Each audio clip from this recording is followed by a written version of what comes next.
শ্রম আইন লঙ্ঘন মামলায় সাজাপ্রাপ্ত নোবেলজয়ী ডক্টর মোহাম্মদ ইউনুস জামিনের মেয়াদ শেষ হওয়ায় আবারও হাজির হন শ্রম আপিল ট্রাইব্যুনালে।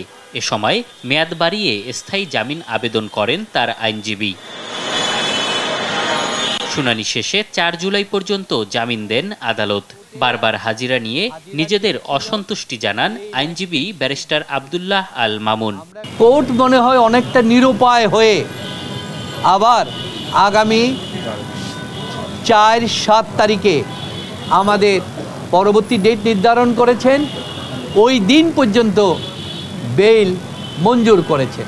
আর ডক্টর ইউনুস উদ্বেগ প্রকাশ করে জানান, মামলার বিচার প্রক্রিয়া তার স্বাভাবিক কর্মকাণ্ডে বাধা সৃষ্টি করছে। এতে ইচ্ছে থাকলেও দেশের জন্য কিছুই করতে পারছেন না। প্রচুর কাজ করতে পারতাম যদি না আমরা এইসব টানাহেস্টার মধ্যে পড়ে না আছে, এই দুর্যোগের মধ্যে পড়ে না আছে। এটা ঠকছে কারা? আমি কি ঠকছি? আমার ঠকার কি আছে? আমি যা করার করেছি। শেষ বয়সে যেটুকু করে যেতে চেয়েছিলাম আমাকে সেই সুযোগ দেওয়া হচ্ছে না, আমাকে নানা টানাহেস্টার মধ্যে রাখা হচ্ছে, সেটা দেশের মানুষ ঠকছে। কলকারখানা ও প্রতিষ্ঠান পরিদর্শন অধিদপ্তরের আইনজীবী খুরশিদ আলম জানান, ডক্টর ইউনুস সাজাপ্রাপ্ত আসামি, তার মুখে দেশের ভাবমূর্তির কথা মানায় না। উনি আপিল করে গ্রিভান্স করেছে আমার সাজাটা বাতিল করা হোক। কাজে উনি কিভাবে বলবেন বাংলাদেশের ইমেজ নষ্ট হচ্ছে?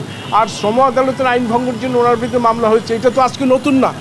গেল ১৬ এপ্রিল শ্রম আইন লঙ্ঘনের মামলায় ৬ মাসের সাজাপ্রাপ্ত হন নোবেলজয়ী ডক্টর ইউনুস। এম এ আজিম, দেশ টিভি, ঢাকা।